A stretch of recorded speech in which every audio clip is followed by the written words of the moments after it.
Olá, bom dia, boa tarde, boa noite. Sejam muito bem-vindos ao podcast Envelhecendo e Agora, o podcast que vai te provar que a vida pode ficar ainda mais interessante com o passar do tempo. Eu sou Helena Leon e sou host desse podcast. Olá pessoal, meu nome é Vinícius Miola, eu sou médico geriatra e hoje a gente está aqui com meu grande amigo e compadre, Dr. Giovanni Zílio, médico ortopedista, especialista em ombro, e hoje a gente vai falar um pouco sobre as dores, né, que começam a aparecer conforme a gente vai envelhecendo, né? Parece que o paciente mais idoso muitas vezes reclama que tudo dói, mas mesmo durante o processo de envelhecimento a gente vê que as dores começam a aparecer, até em nós, né? Chega os 30 anos, as dores já começam a acontecer. Tava aqui o Giovanni agora reclamando de dor nas costas, né? Exatamente. E tem só 34. É. Então vejam bem que, né, não, ninguém escapa, né, do que a gente, das dores, né?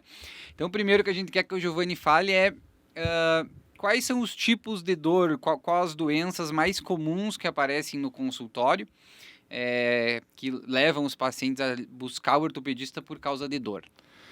Bom, boa tarde, né? Quem está escutando talvez seja outro horário aí, o casal de amigos aí, Vinícius e Helena, e todo mundo que está escutando. É um prazer ser recebido aqui, primeiramente, né?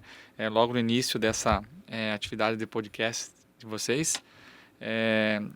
A gente já vem acompanhando vocês aí no Instagram e é muito legal ver a atividade que vocês dois estão desenvolvendo, porque eu vejo que é diferente do que o habitual. Acho que todos nós aqui da área de saúde, a gente procura as redes sociais também para se aproximar do público, mas a forma que vocês fazem realmente é diferente, e eu acho que esse podcast aqui vai ser um baita sucesso. Eu fico muito feliz de estar no começo aqui junto com vocês. Mas vamos direto ao ponto, né?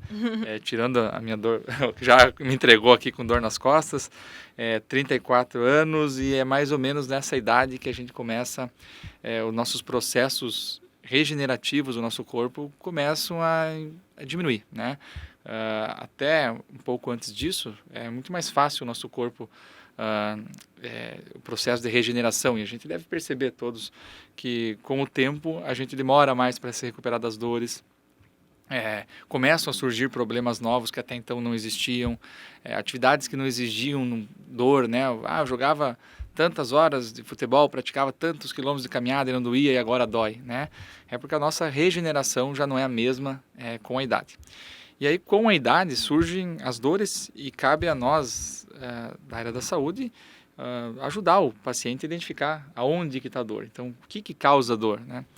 A primeira coisa que talvez seja o motivo principal do nosso podcast hoje é a artrose, o desgaste, né?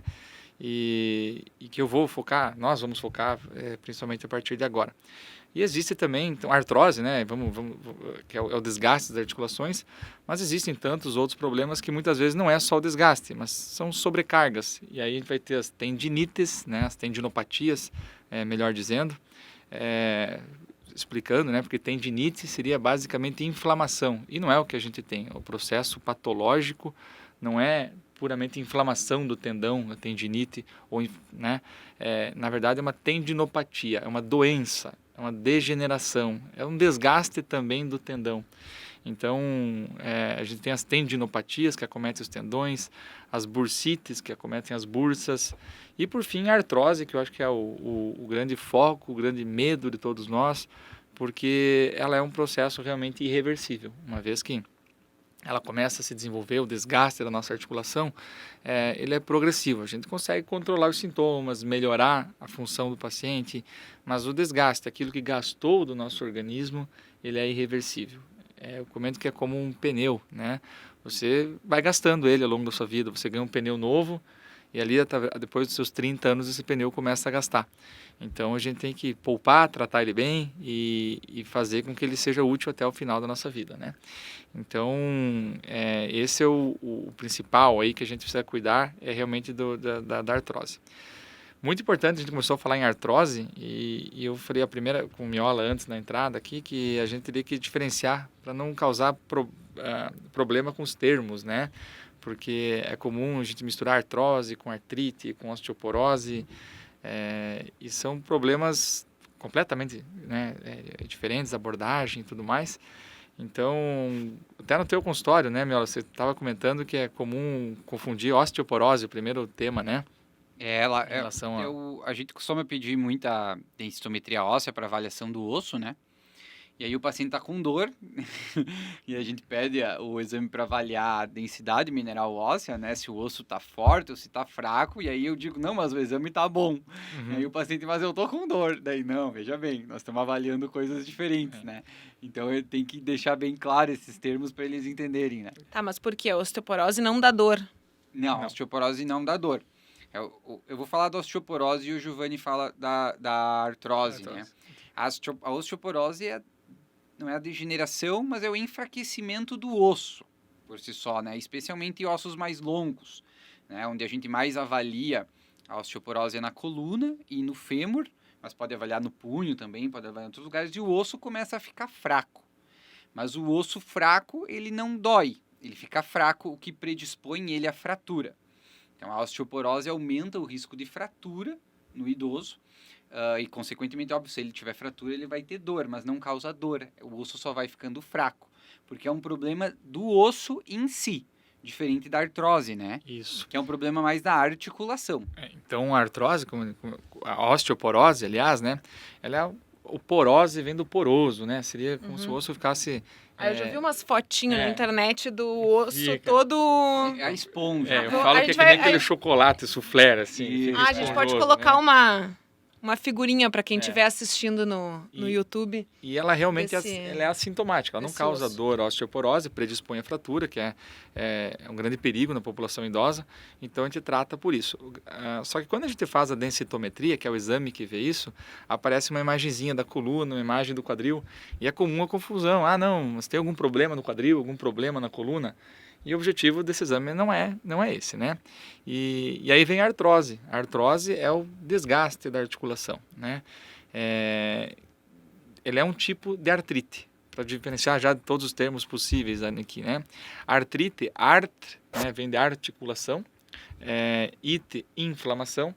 Então, qualquer inflamação em uma articulação, a gente chama de artrite. A artrite ela pode ser, por exemplo, infecciosa, quando tem uma bactéria causando uma infecção na articulação. Ela pode ser uma artrite por causa reumatológica, então todas as doenças reumatológicas que podem causar, né? Mas artrite reumatoide, lúpus, todas as artrite psoriática, então causam artrites, né? Tem uma artrite por depósito de cristais, que é a do ácido úrico, a gota, então é uma artrite também. E por fim, a mais comum de todas elas é a artrite degenerativa, né, que é o desgaste que eu comentei com vocês. Aí essa artrite degenerativa a gente conhece por artrose.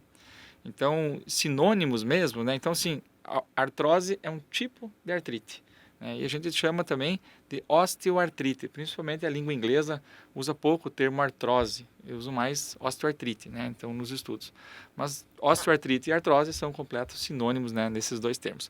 Mas vamos lá, o que é isso, né? Então, eu já estava comentando ali que a partir dos 30 anos de idade, a gente começa a ter um déficit no processo de regeneração próprio do nosso organismo. Então, nós temos aquela cartilagem.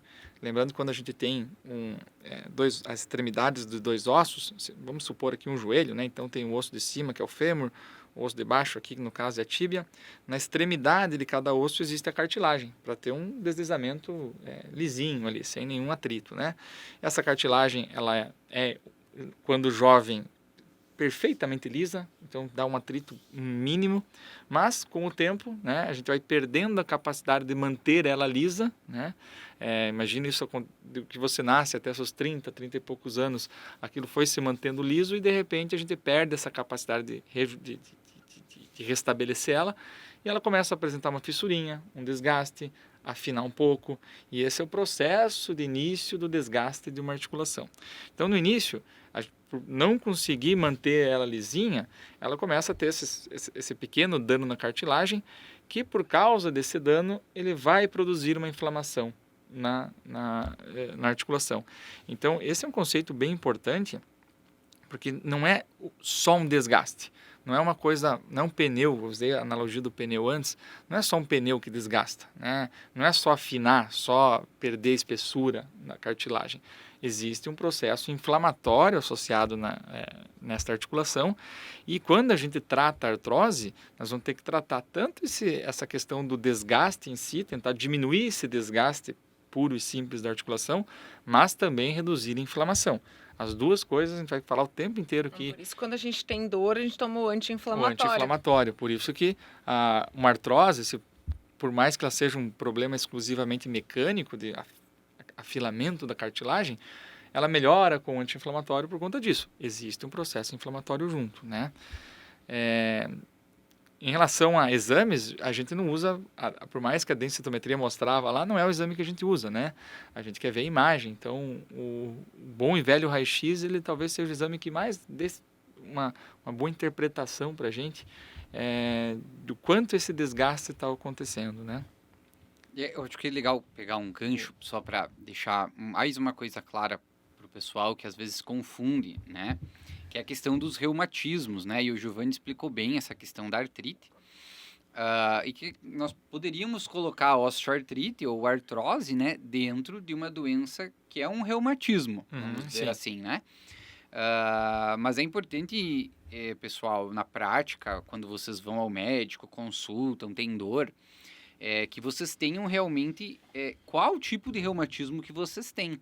Vocês receberem o diagnóstico reumatismo é uma coisa muito genérica, e às vezes quando vocês saem do consultório, vocês precisam ir em outro lugar, a pessoa precisa saber qual a doença que vocês têm certinho, vocês levarem o termo reumatismo é muito genérico, é que nem a gente comenta demência lá no Instagram, né? Demência é um termo genérico, que vocês precisam saber o sobrenome, então isso é a mesma coisa.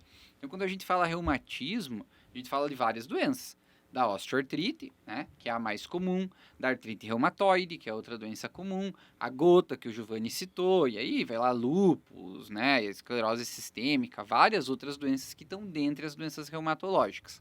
Mas a osteoartrite é a mais comum delas. Então é importante quando vocês tiverem no médico com dor, né, no ortopedista ou no reumatologista, que vocês tenham bem claro esse diagnóstico, né? Ah, minha dor é uma osteoartrite de joelho, ou é uma tendinopatia do ombro, né? Ou é uma artrite reumatoide. Isso é bom tanto para vocês, né, vocês consigam esclarecer melhor para vocês, mas também quando vocês precisarem dessa informação em outro médico, é legal que vocês tenham esse diagnóstico mais correto. Então, por isso que esse entendimento inicial que a gente está trazendo aqui, essa diferenciação, ela é bem importante como informação tanto para vocês, quanto para quando vocês vão, né, em outro médico ou numa emergência, vocês precisam dizer qual doença que vocês têm para o médico entender melhor, né? Então, por isso que a gente está fazendo essa diferenciação inicial. Tá, mas isso que tu falou aí é para uma pessoa que já tem o seu diagnóstico, né? Mas e se eu ainda não tenho o meu diagnóstico? Quais são os principais sintomas ali? O que a pessoa sente além da dor? Para a gente saber que ela tá com osteoartrite. Bom, primeiro a gente tem que, para o diagnóstico, os sintomas mais comuns, né? Então, a dor na articulação, limitação da amplitude de movimento. Então, o joelho não dobra mais completamente como dobrava antes. Crepitação, parece que tem areia dentro do joelho, né? Sente estala, né? Mas faz aquela crepitação mesmo. São vários estalidozinhos pequenos durante o arco de movimento. Meu pulso faz isso. Será que eu tenho isso? Não, até por curiosidade, assim, é sempre comum a pessoa perguntar, mas meu ombro estala, né? Via de regra, tá? Qualquer estalido, desde que indolor e que não prejudique a função e que seja principalmente o voluntário, eles são fisiológicos, tá? Tô fazendo uma consulta aqui, exatamente, ó, de graça. Então não é uma preocupação, né? A crepitação essa relacionada à artrose é aquela crepitação contínua durante todo o arco de movimento, ou seja, aquela cartilagem desgastada, quando ela está deslizando uma sobre a outra, era lisinha, não é mais, então ela vai fazer um atrito. Você pode sentir isso colocando a mão em cima da articulação e sentindo o movimento. E muitas vezes até escutar, né? Você consegue escutar essa crepitação. O estalido, a crepitação é aquela aos pouquinhos, digamos assim. O estalido é aquele mais grosseiro. De novo, quando ele é indolor, ele é menos preocupante. Agora, o estalido doloroso merece a investigação. Alguma coisa está interposta ali causando sintoma. Bom, a gente falou da dor, falamos da limitação do movimento, falamos da crepitação, e basicamente acho que seriam esses os principais sintomas, né? Tem as características da dor, uma dor que piora aos esforços, piora ao final do dia, né? Por ter passado o dia todo sobrecarregando a articulação. Não é uma dor que acorda o paciente à noite, por exemplo, que está no repouso. Não, pode ter alguns sintomas de inchaço na articulação, sim, né? Geralmente não é um inchaço tão exuberante, mas ele pode causar um inchaço na articulação, justamente por esse mecanismo inflamatório. Então, esses basicamente seriam os principais sintomas. Mas toda artrite pode dar isso. Então, é importante a avaliação médica para você excluir outras causas de artrites. Então, nós vamos pensar em outras artrites reumatológicas quando existem múltiplas articulações acometidas e outros sintomas envolvidos. Artrite infecciosa, quando sintomas muito exuberantes, febre, calor local, vermelhidão e tudo mais, né? A gota, quando tem já histórico de ácido úrico, uma única articulação extremamente dolorosa. Então, assim, a gente consegue diferenciar já no exame clínico, basicamente, e principalmente quando solicita outros exames de imagem, né? Porque a mesma articulação ela pode estar acometida por qualquer uma delas. Uma dor no joelho pode ser osteoartrite / artrose, né? Que a gente já comentou, mas pode ser uma artrite reumatoide, pode ser uma gota, pode ser todas elas. Então, assim, é difícil a gente dizer para o paciente que sem uma avaliação ele consiga ter o diagnóstico preciso. O mais comum realmente é a osteoartrite, mas para não tratar de maneira equivocada, né, você precisa excluir esses outros diagnósticos, porque os outros diagnósticos vão requerer, na maioria das vezes, um tratamento sistêmico, né? Então, no caso de um reumatismo, uma doença reumatológica, você precisa tratar essa doença de base, além da articulação propriamente dito, né? A artrite infecciosa, ela é uma emergência, ela tem que ser operada, inclusive. A artrite por gota tem que ser tratado a hiperuricemia, né? O ácido úrico elevado. Então, a gente precisa de um diagnóstico bem estabelecido. É osteoartrite, é o desgaste, vamos tratar o desgaste, né? Mas tem que olhar de maneira geral todas as outras possibilidades. Muito legal. Tá, e por que isso acontece? Bom, acontece... Além da idade, né? Sim, além da idade, né? Porque às vezes isso acontece muito jovem, né? Então, assim, a idade é um fator de risco porque a gente já não tem os mesmos mecanismos regenerativos. Mas não é só isso, né? O que a gente submete ao nosso corpo, a nossa articulação ao longo da nossa vida, independente dos anos, pode interferir no processo de desgaste. Então, um paciente que teve uma fratura, mesmo aos 20 anos de idade, né? É até esperado que em torno, de acordo com a fratura, a gravidade, claro, mas é até normal a gente encontrar esse paciente com 40 anos, às vezes com desgaste, né? O paciente que já fez alguma cirurgia prévia, né? Uma lesão, ele falou da minha dor nas costas, eu vou falar do joelho dele agora, né? Ele fez a cirurgia de retirada do menisco, né? Esse menisco era importante para a absorção de impacto. Então, com o decorrer dos anos, ele está mais predisposto a desenvolver um desgaste e tem um pouquinho de desgaste no joelho. Então, cirurgias prévias nessa articulação, fraturas, acidentes prévios nessa articulação, sobrepeso, sem dúvida nenhuma, né? A obesidade aumenta o risco, no mínimo 2 vezes, né? De você ter artrose numa articulação, né? Então, para o mesmo paciente, para a mesma idade, mais ou menos assim. Então, tem os acidentes, as cirurgias, o sobrepeso, atividades que o paciente desenvolve, atividades esportivas de impacto. Então, tudo isso predispõe o paciente mais cedo a ter essa artrose, né? Legal, muito bom. Bom, mas aí começar a fazer um merchan do ortopedista, e até eu quero tirar umas dúvidas também. Mas o paciente, beleza, chegou com dor lá no consultório, a gente fez, dentre as hipóteses diagnósticas, acredita que a artrose é a principal delas, né? Hoje, quais seriam os principais tratamentos para a gente tratar da artrose? Achei que você ia perguntar uma coisa, né? Então, assim, quando a gente começa a falar sobre o tratamento, depois você já deu a notícia para o paciente de desgaste, às vezes ninguém gosta de ouvir que tem artrose, né? a gente começa, é muito importante as medidas, são muito importantes as medidas educativas, né?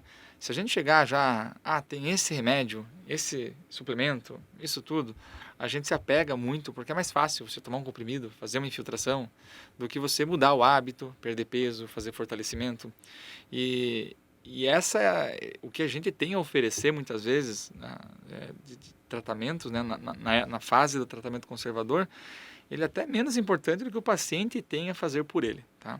Então, a primeira coisa que eu coloco para o paciente é a perda de peso. Então, por 2 motivos. Primeiro, quanto menor o peso que você está colocando nessa articulação, menor vai ser o desgaste futuro. Então, assim, não é porque já desgastou que não vai desgastar mais.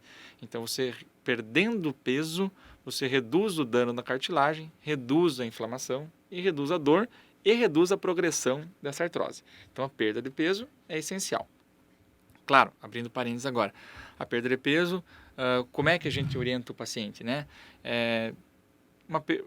O ideal é um acompanhamento multidisciplinar, professor de educação física, nutricionista, mas muito diretamente já na consulta nossa do ortopedista, a gente orienta, olha, o ideal é uma perda de peso de aproximadamente 10%, né, de maneira geral, assim, explicando para o paciente. É claro que outras medidas, outros objetivos têm que ser construídos através de uma avaliação nutricional, né, do paciente, mas a grosso modo uma perda de peso de 10% já é benéfica para o paciente, que seja uma perda de peso sustentável, não adianta medidas rígidas, a partir daquela consulta, jejum de 36 horas, daí come um pouquinho e outro jejum, né? Porque o reganho de peso ele vem. Então tem que ser um emagrecimento sustentável para que ele se mantenha, né? Então perda de peso é essencial. Então essa perda de peso ela ajuda tanto pela redução da sobrecarga na articulação, mas também pela mudança da dieta, né? O paciente obeso ele é um paciente inflamado, a gente sabe disso, né?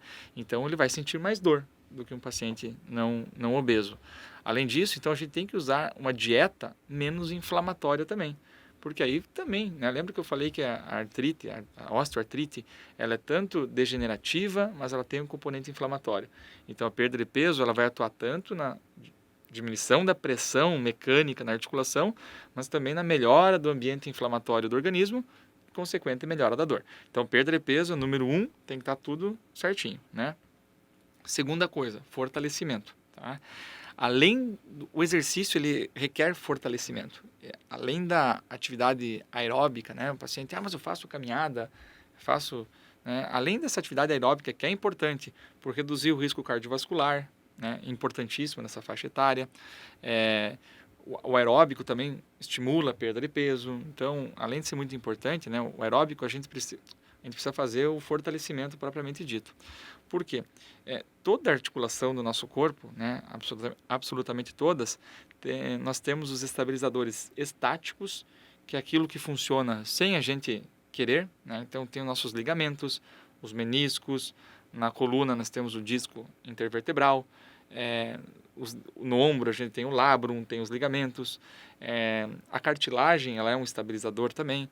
Então tudo isso funciona sem a gente querer, né? Então esses são os estabilizadores estáticos. Os dinâmicos são os músculos que estão ao redor. Então quanto mais forte for essa musculatura, mais vai estabilizar a articulação e menos a gente vai usar os estabilizadores estáticos, perdão, né? Então, como exemplo, fortalecimento da coluna.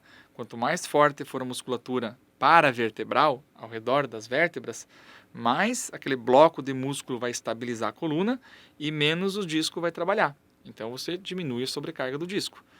No joelho, quanto mais forte for a musculatura do quadríceps, menos os meniscos, né, e os ligamentos vão precisar ser solicitados. Vai desgastar menos. No ombro, quadril, todas as articulações são assim. Então a gente precisa fazer fortalecimento. É básico, né? O fortalecimento, o ideal é que seja orientado por um profissional de educação física, porque não é fácil você fazer um fortalecimento com dor, né? Uma coisa é quando a gente é novo, vou lá na academia, põe qualquer peso, vai dar certo, né? Quando você tem dor, existem exercícios que têm que ser evitados, ângulos que devem ser evitados. Então, nessa parte do fortalecimento é extremamente importante que tenha, assim, acompanhamento. Existem exercícios concêntricos, excêntricos, né? Um monte de exercício que vai ajudar a estabilizar. Então, a gente já fechou duas coisas.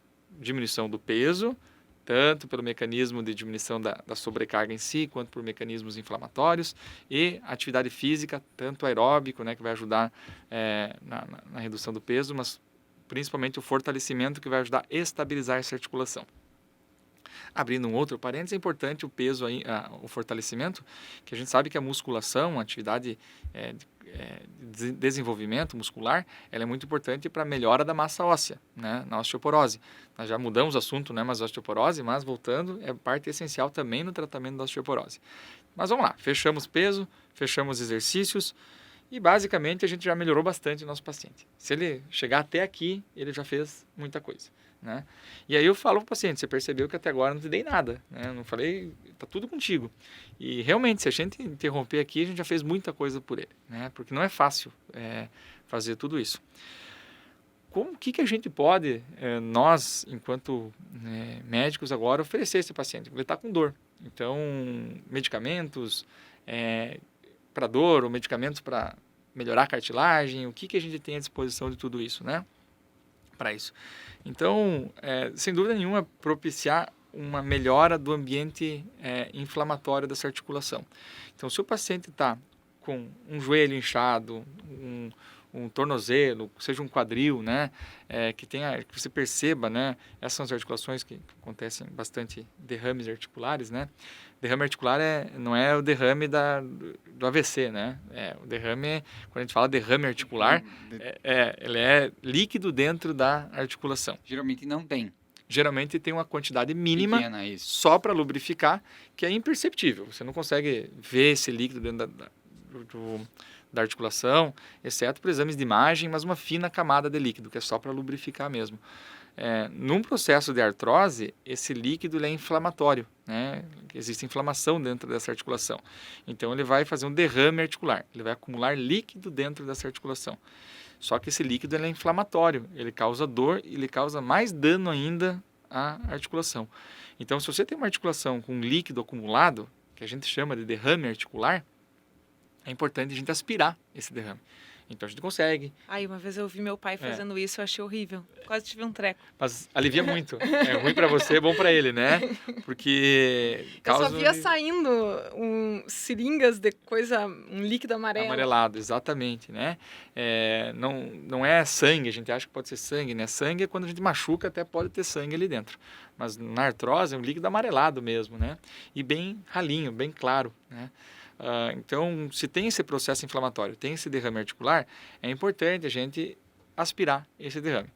E se a gente já está ali, né, com a agulha dentro da articulação, a gente consegue ver isso por ultrassom guiado, consegue esvaziou todo esse líquido inflamatório.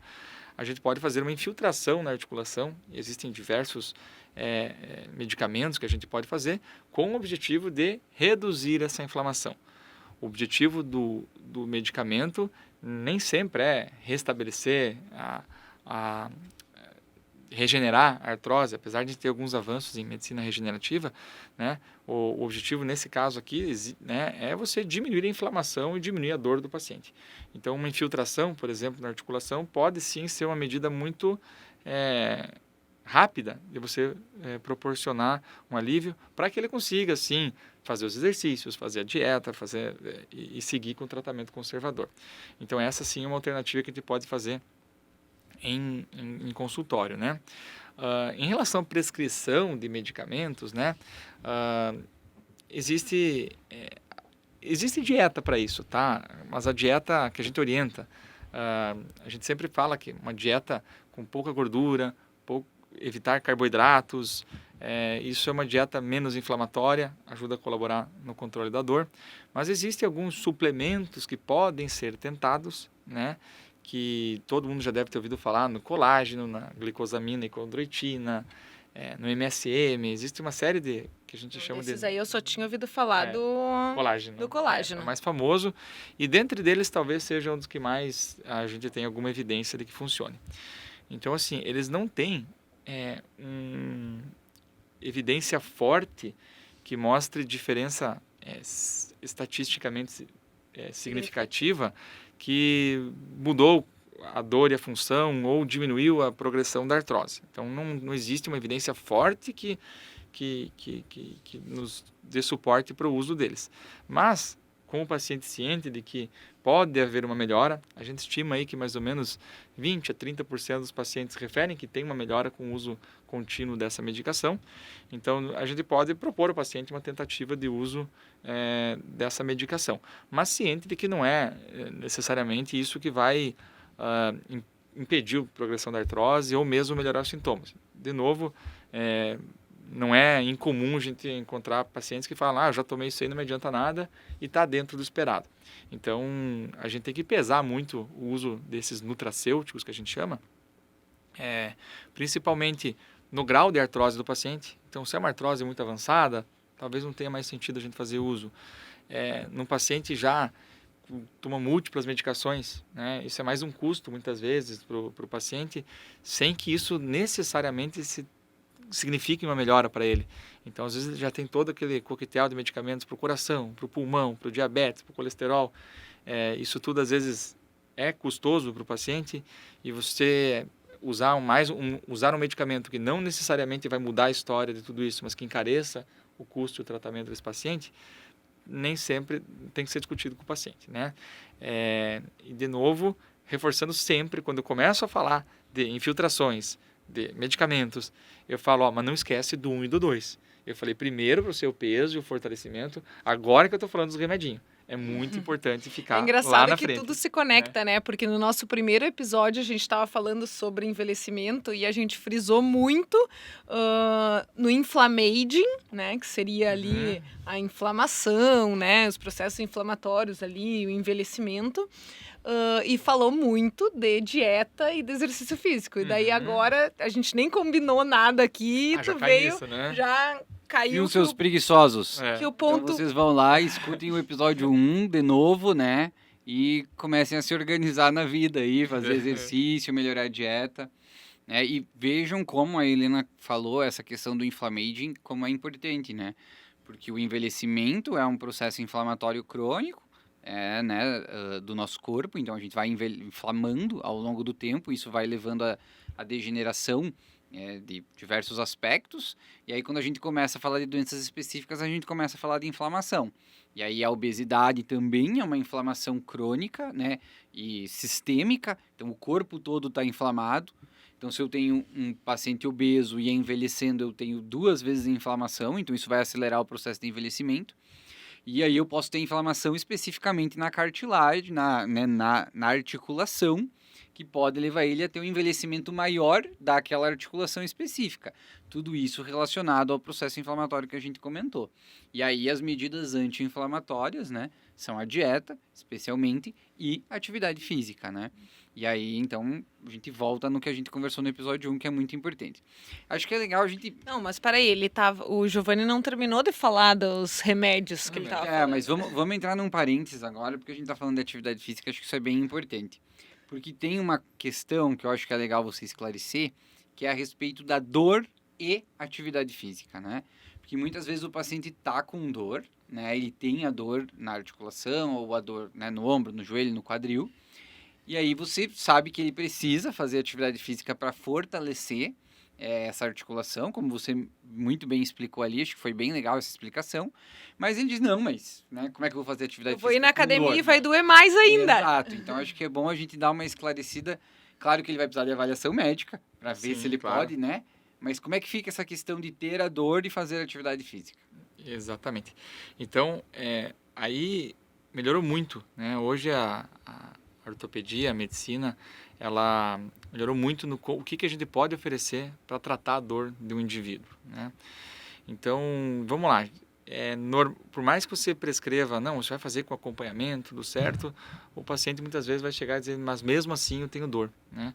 Então, Sim, mas quem é que não tem dor no primeiro dia É, da academia, não, né? mas é, Se mas- você não faz e daí vai Exato. lá, qualquer coisa que você fizer vai doer, né? Exato, exato. Então, o que que a gente pode fazer para diminuir essa dor? Então, a gente sabe que existe uma articulação doente, que ela dói no dia a dia, dói sentado, às vezes, né? Como é que não vai doer fazendo atividade? Então, a gente tem, sim, é nosso objetivo. O paciente não vai até o consultório de ortopedia só para ouvir que tem que perder peso, fazer dieta e fazer exercício. Isso já escutou aqui, né? E escuta por tudo que é lado. Os filhos falam, Ele os se olha vizinhos no falam. espelho. Todo mundo Escutam, mas não fazem, né, seus preguiçosos? Todo mundo fala, mas quando você fala para o paciente que, olha, você tem que perder peso, é óbvio, ele já sabia disso, já, né? Não é o que tem que fazer exercício, todo mundo já sabe disso, né? Então, o que nós podemos oferecer objetivamente, né? Então, para controle da dor, existem medicações analgésicas, tudo, claro. Dentro dessas infiltrações que eu comentei anteriormente, melhorou muito, né? No passado, vamos citar algumas décadas atrás, quando a gente pensava em filtração de uma articulação, era simplesmente jogar corticoide lá para dentro e diminuir a inflamação, né? E ter um resultado. O corticoide intraarticular, ele é útil sim, ele ajuda a reduzir a inflamação, existe uma sinovite, né?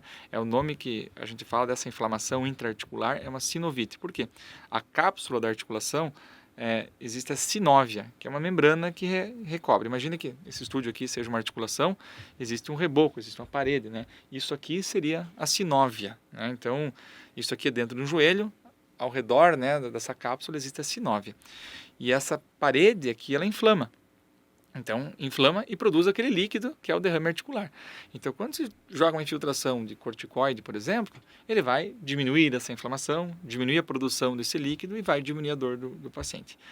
Mas o que vem recentemente, a gente percebeu, né, teve alguns estudos que mostraram que fazer corticoide de repetição dentro de uma articulação também leva ao desgaste.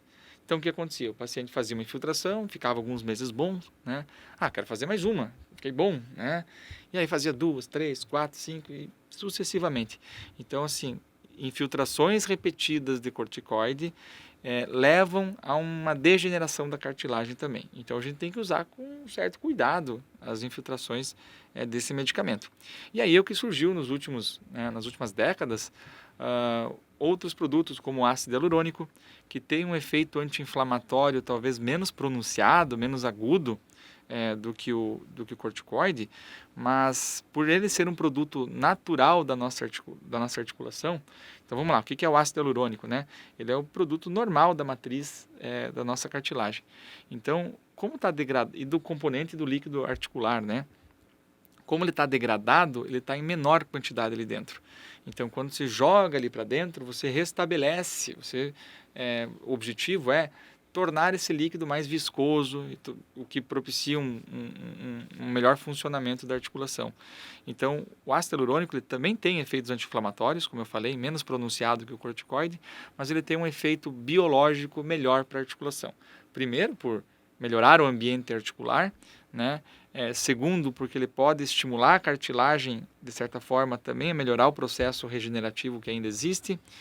E também ele tem um efeito mecânico, né? Tanto que a gente conhece isso como viscossuplementação.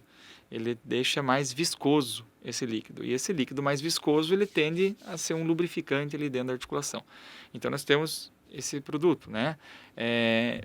Recentemente também melhorou muito, né, os estudos em relação a ortobiológicos, né, que são produtos, na maioria das vezes, derivados, né, do nosso próprio organismo. Então, pode ser derivado do nosso sangue, da medula óssea, e você pode jogar dentro da articulação também. Claro, para processos iniciais, não é para uma artrose avançada, mas também tem muito estudo nessa linha de procedimentos de produtos que podem ser infiltrados. Mas isso está na base ainda do estudo ou já está se fazendo na prática? Não, já se faz bastante na prática, não é na base do estudo. Alguns desses produtos, sim, estão em estudo, são em caráter experimental, né? Mas boa parte deles já estão bem incorporados na prática clínica, né? Então, existe uma série de produtos que a gente pode fazer para melhorar o ambiente e melhorar a dor.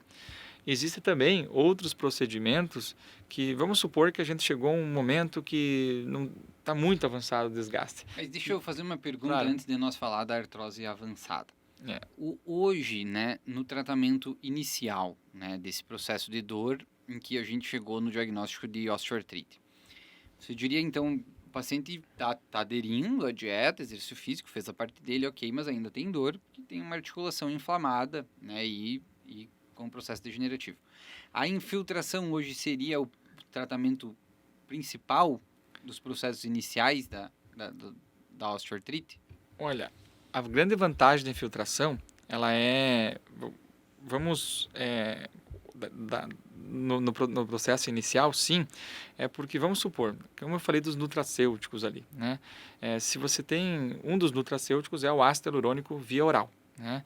Então, existe a possibilidade de você tomar esse ácido hialurônico em cápsulas, porém, a gente não tem a garantia ou a certeza, ou mesmo a quantificar o quanto desse ácido hialurônico vai passar pelo nosso trato gastrointestinal, vai ser metabolizado pelo nosso organismo, que vai efetivamente chegar nessa articulação. Então, a gente tem uma preferência, né, por fazer o ácido hialurônico dentro da articulação, né?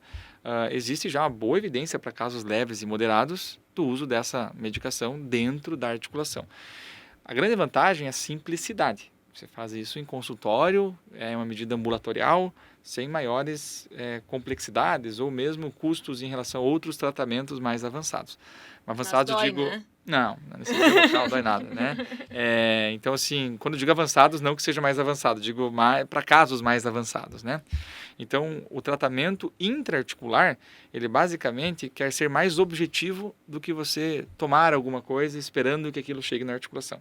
Basicamente é isso.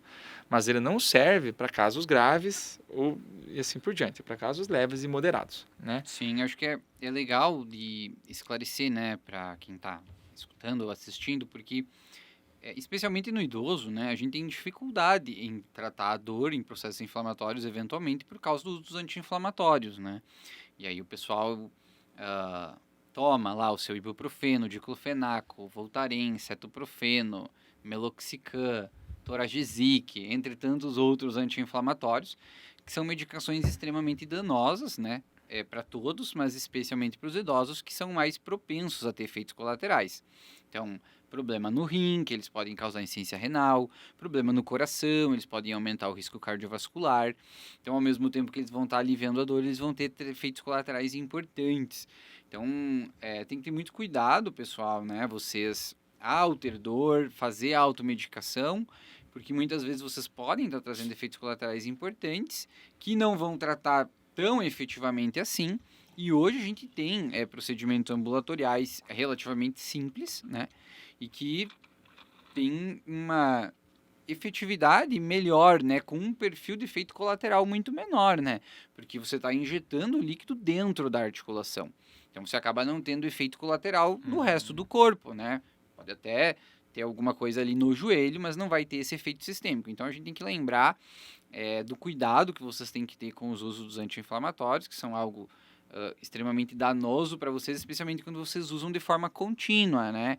Então são medicações que, assim, fazer um curso de 5, 10 dias até vai, né? Mas quando vocês começam a abusar deles de forma contínua, vocês podem acabar levando a lesões sistêmicas importantes, como insuficiência renal e até aumento do risco cardiovascular.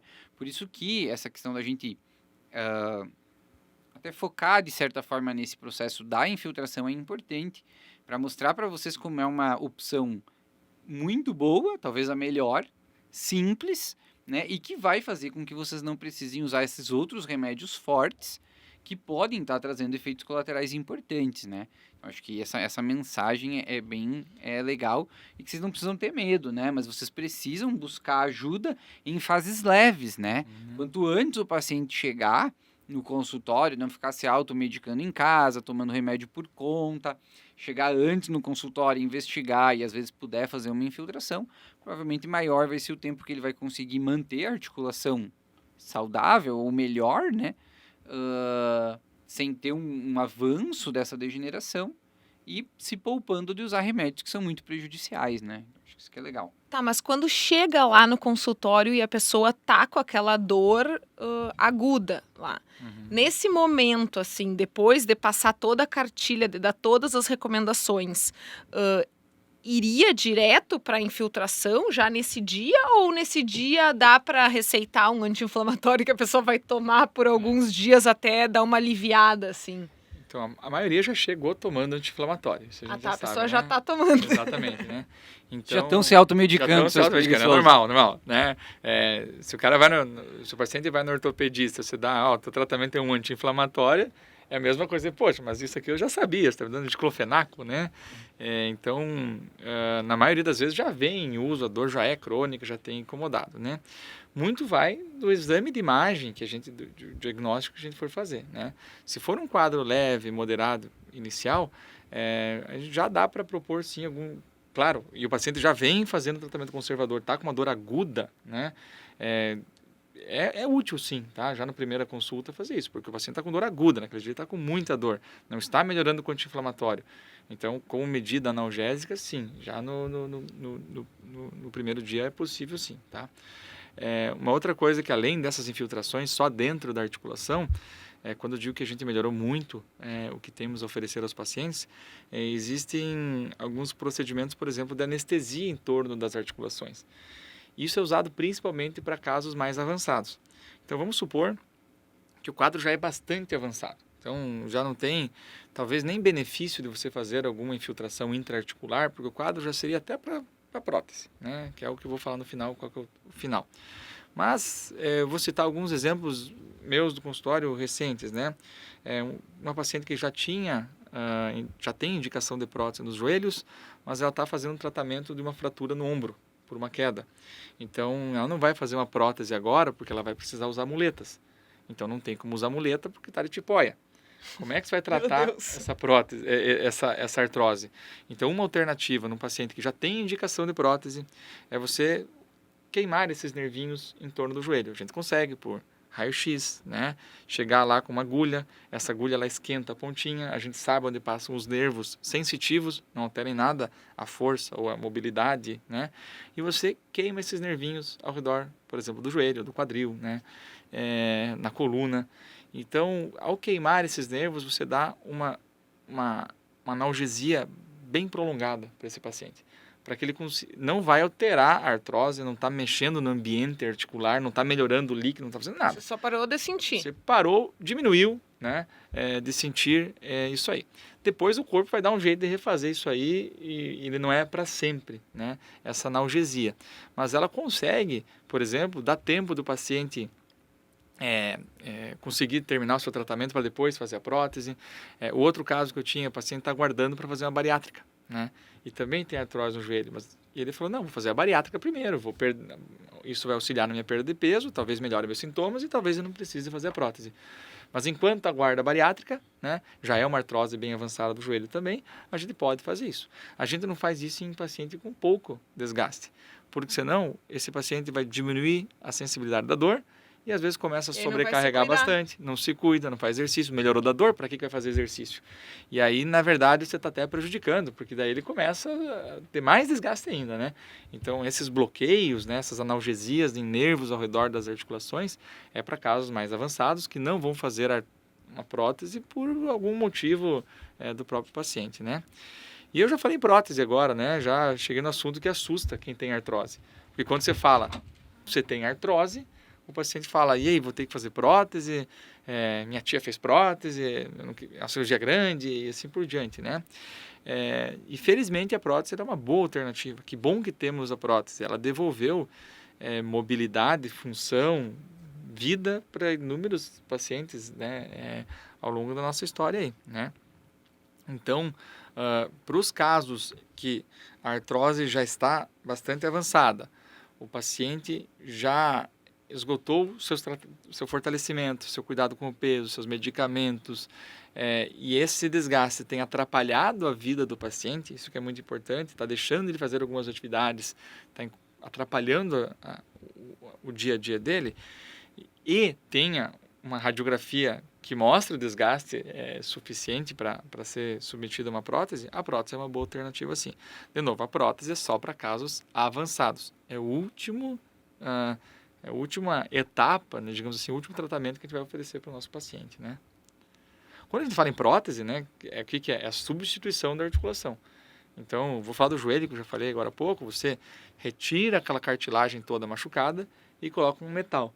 Retira a cartilagem de baixo e coloca um metal também. E no meio existe um material, como se fosse um plástico, né? Que acaba sendo o nosso novo amortecedor, nossa nova articulação. Então, isso realmente tira a dor, melhora a função. Mas, de novo, é indicado para casos graves, né? Já os estágios finais da artrose, em pacientes mais velhos. Também a gente não gosta de fazer isso em pacientes muito jovens. E o porquê disso é porque a prótese tem uma durabilidade, né? Todo mundo já ouviu falar, dura 15, 20 anos, né? E qual que é o problema de você fazer então muito cedo? Você ser submetido a uma segunda cirurgia, talvez terceira cirurgia, e cada cirurgia dessa ela é mais complexa. Então o ideal é fazer numa idade em que talvez essa seja a única cirurgia do paciente, ou talvez mais uma segunda, mas imagina você fazer em torno dos 45 anos de idade, o quanto esse paciente vai ter que mexer ainda na articulação. Ficar trocando pneu toda hora. Vai ter que trocar pneu toda hora. Então, o objetivo, assim, é a gente tentar... Não existe uma idade padrão, assim, que a gente olha a identidade e fala, a partir de agora você pode fazer uma prótese. Mas a gente tem, sim, em média de 65 anos como uma idade mínima, né? Não é uma regra, mas é uma idade que a gente começa, antes disso, tentar postergar, né? Mas isso é muito individual, né? Cada caso é um caso. Não dá para traçar isso com uma regra assim específica, né? Eu acho que o legal é vocês entenderem, né, pessoal, vejam quantas opções que a gente tem para tratamento da dor, né? Mas é óbvio que vocês precisam chegar ao médico, né? Ir para um acompanhamento às vezes precoce, né? Até para vocês terem essa orientação do exercício físico de forma adequada, né? Porque aí, como comentou o Giovanni, vocês já chegam lá se automedicando, né? A articulação já numa podridão, vocês fazendo as coisas erradas, né? Não estão fazendo exercício físico, né? Às vezes lá os meus pacientes carpindo mato e confusão lá no interior, tudo ergonomicamente errado, torto, né? E tal. E aí, claro que vocês próprios podem prejudicar o tratamento de vocês. Então, quanto antes vocês chegarem lá, forem bem orientados, provavelmente vocês vão estar postergando, né, esse processo de piora da dor, inclusive, na maioria das vezes, economizando, né? Porque quanto antes vocês iniciarem atividade física, a dieta ou medidas como a própria infiltração, né, isso vai provavelmente postergar a piora clínica, né, do processo inflamatório de vocês, e vocês vão conseguir levar essa articulação por mais tempo e também ter mais autonomia e funcionalidade. Então é muito importante que acho que isso fica claro para vocês, esse número de opções que a gente tem, mas a importância de ter um acompanhamento certinho também, para vocês não ficarem fazendo as coisas erradas e se prejudicando. E aí, quando eu termino de falar para o paciente, né, parece que estou na consulta aqui, que eu falo, olha, tem as infiltrações, existe as infiltrações, os bloqueios anestésicos, a prótese, enfim, existe casos selecionadíssimos que até uma artroscopia pode ajudar, mesmo no paciente, mas a artroscopia é a cirurgia por vídeo, né? Ela pode ajudar, mas são para casos muito selecionados, né? A cirurgia por vídeo, num desgaste, ela não muda a história natural, o desgaste vai continuar. Mas caso tenha um fragmento de cartilagem, um fragmento de menisco solto ali que pode estar causando sintomas, ele pode aliviar os sintomas, mas ele não altera a progressão do desgaste. Então, quando eu falo todas as possibilidades, eu termino e falo, mas lembre-se, o número 1 e o número 2 é perda de peso e exercício físico, porque senão, de novo, a gente se apega sempre às medidas mais intervencionistas, né, mais objetivas, digamos assim. E quando volta para peso e exercício, você falou um aspecto muito legal, que você falou, lá no interior, fazendo tudo de qualquer jeito. Aí, às vezes, você chega e fala para o paciente, olha, você precisa fazer exercício. Aí ele fala, mas eu trabalho das 5 às 8 puxando milho, quer exercício mais que esse. Meu pai falava isso pro Vinícius, e ele dizia assim, mas eu levanto muito mais peso do que tu naqueles crossfit. Exato. Lá, que uma vez o Vinícius foi com o pai para o campo, né, e tinha que descarregar, eu acho, com sacos de ração, né, e meu pai pegava o saco de ração numa pegada só, já botava no ombro, já guardava, né, e o Vinícius foi pegar lá todo desajeitado, que não sabia pegar. Ajeitado, né, porque eu tava fazendo de uma forma ergonomicamente saudável. Exatamente. E aí aí eu lembro que o pai... E nós batia na tecla que ele tinha que fazer academia, porque ele não fazia nada e vivia com dor e tava sempre tomando Mioflex, era o anti-inflamatório que ele tomava. E aí a gente sempre batia na tecla que ele tinha que fazer exercício. E aí ele dizia isso pro Vinícius, que ele pegava muito mais peso. Mas dito e feito, ele começou a fazer exercício físico. Meu pai nunca foi gordo, assim, ele não é obeso. Pra magro não serve. Também. Mas não é assim, né? Foi mal aí, Noel. Mas ele começou a fazer academia, fazia 2 vezes por semana, depois passou para 3 e hoje... Todo dia que ele consegue, ele vai treinar e não tem mais dor. Não toma mais anti-inflamatório, não sente mais nada. Então, é isso mesmo. Convencer quem já trabalha no pesado, né? Você convencer o sedentário a fazer exercício, não, verdade, estou parado, preciso fazer exercício. Mas quem trabalha no pesado ou trabalha fazendo esforços, você precisa chegar de noite ainda e fazer academia, né? Não bate muito, assim, não faz sentido, né? Mas é realmente, porque durante o trabalho você está fazendo de uma forma que te prejudica, você não está fazendo fortalecimento, você está trabalhando, você está, né?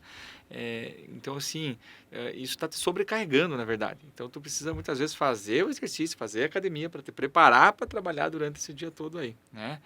E vai ser um fortalecimento direcionado, né? Sim, exatamente, é direcionado. Não tem lugares em que você precisa mais.